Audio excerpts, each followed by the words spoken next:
서울시장 선거를 한번 보시죠. 그러면 서울시장 후보군의 지지율 판도가 좀 어떻게 되는지. 어제 우리 전원책 변호사는 여기 나오셔가지고 박원순 시장이 피해자다 이렇게 말씀을 했어요. 언론 기자들이 잘 모른다. 기자들은 뭐 최고의 수혜자다 이렇게 하지만 그게 아니고 피해자가 될 거다 이렇게 분석을 해서 저도 정말 그런가요? 이렇게 얘기도 하고 그랬는데 어떻게 보십니까? 글쎄 뭐 어떤 정치적인 해석이 또 있을지는 모르겠는데 이 조사 결과만 놓고 보면은 이 같은 새정치연합 후보가 나올 경우에 표가 분산될 위험은 없어졌지 않습니까? 그런데 조사 결과를 보면 오차 범위 내이기는 하지만 이 출마 선언을 한 정몽준 의원하고 거의 박빙의 대결. 어떤 모습을 보이고 있거든요. 어제 전원책 변호사는 네. 어차피 안철수가 의원이 추진하는 새정치연합 쪽에서는 네. 후보를 못 내는 상황이었다. 못 내는 상황이 후보가 안 나오는 상황이었기 때문에 근데 이제 신당의 역풍을 말씀을 하시는 것 같아요. 신당 추진의 역풍 그거를 박원순 시장이 입게 될 거다 이런 취지의 말씀이셨는데 오히려 어떻습니까? 지금 그 통합신당 출연 이후에도 새정치연합의 위협이 없어졌는데도 보면은 조사 결과를 보시겠는데요. 이 정몽준 의원 같은 경우에는 오히려 오차 범위 내이긴 합니다만 더 앞서는 결과가 나오거든요. 어떻게 보면은 이 통합신당의 출연 때문에 이 보수층이 더 결집하는 모습을 보여주고 있는 그런 겁니다. 부분이 좀 있는 것 같아요. 그렇습니다. 네. 그것 때문에 보면은 그래도 지금 새누리당의 서울시장 후보 중에서 인지도가 높고 이 새누리당의 후보로서 잘 인식이 되어 있는 정몽준 의원 같은 경우에는 지지율이 오히려 더 경쟁력이 있는 걸로 나타나거든요. 예, 조금 올라갔어요, 더. 그렇습니다. 네. 바로 이 부분이 이 박원순 시장은 그동안 상당히 방어적이었습니다. 현직 시장으로서 뭐 새정치연합도 있었기 때문에 방어적이긴 했는데 그렇다 보니까 이제부터는 상당히 본인도 추가적인 지지를 견인해야 되겠다. 이렇게 생각하면서 정말 이 서울시장 선거가 상당히 가열될 그런 조짐을 보이고 있고요. 어떻게 보면 이 야권에서는 박원순 시장밖에 떠오르지 않지만 여권은 어떻습니까? 지금 김황식 전 총리 김황식 전 총리 14일 날 들어온다는 거죠. 이 바로 경선 효과입니다.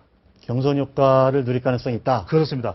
이 상당히 어떤 차기 대권 주자급의 어떤 경선 경쟁이 있지 않습니까? 바로 이런 부분들이 이 새누리당 지지층도 중요하겠지만 중도층의 관심까지도 불러올 수 있다는 점에서 상당히 이 박원순 시장 같은 경우에는 홀로 싸움을 해야 됩니다. 알겠습니다. 네. 새누리당 여권 지지층에서는 후보 적합도 조사를 하면 정몽준 의원이 김황식 전 총리보다 훨씬 높게 나와요.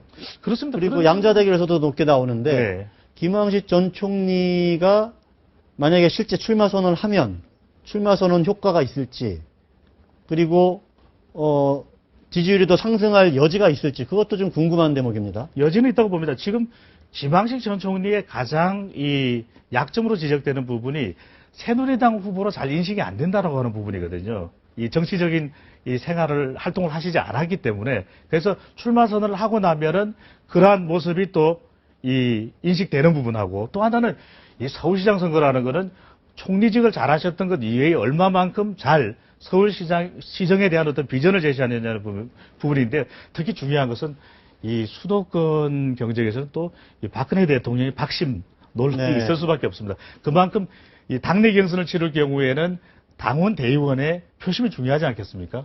그래서 이 김황식 전 총리가 출마 선언을 하고 나면 잠잠했던 이 박심 논란이 또 한 번 있을 것으로 보여집니다. 경기도는 어떨까요?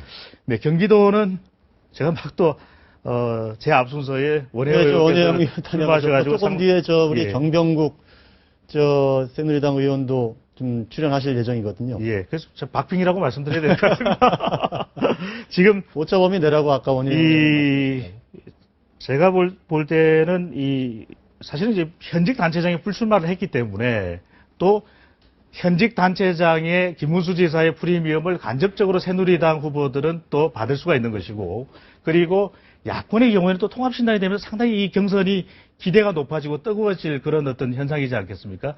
그렇다면 이제는 거의 비슷해진 상황이라면 말 그대로 인물과 인물들 간의 어떤 그 불꽃 튀는 경선 이 부분이 치열해지지 않을까 싶은데요. 특히 이제 야권으로 보면 앞서 출연하셨던 서울하고는 좀 다르네요. 경기가. 다릅니다. 네, 여기는 야권 후보는 뭐 거의 정해진 거나 마찬가지인데 사실 경기는 여야 둘 다 누가 될지 잘 모르는 상황이거든요. 그렇습니다. 경기도는 그래서 다들 이제 네 글자로 무주공산 이런 이야기를 하는데요.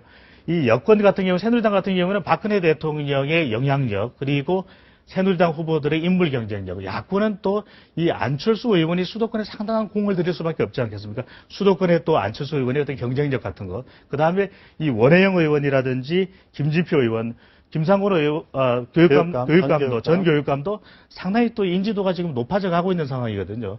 또 반면에 새누리당 같은 경우에도 수원 지역 의원인 이 남경필 의원도 있지만 또 우리 경기 북부의 정병국 의원, 네. 그리고 경기 남부의 원유철 의원도 있지 않습니까? 네. 또 뭐 다선 의원들이 김영선 전 의원도 거론되고 있고요. 네. 그다음에 이러한 어떤 인물들 간의 상호 경쟁이 얼마만큼 도정을 하기에 적합하냐, 네. 이런 부분들을 잘 설득력 있게 또 전달하는 쪽에 상당히 유리해지지 지금 않을까. 정병국 의원이 뒤에 기다리고 계시니까 하나를 더 제가 이게 인용 있게 말씀하시는 것 같습니다. 앞뒤로 이 후보들이 나오시니까 이 분석이 캐도 남아처럼 안 됩니다. 죄송합니다. 네.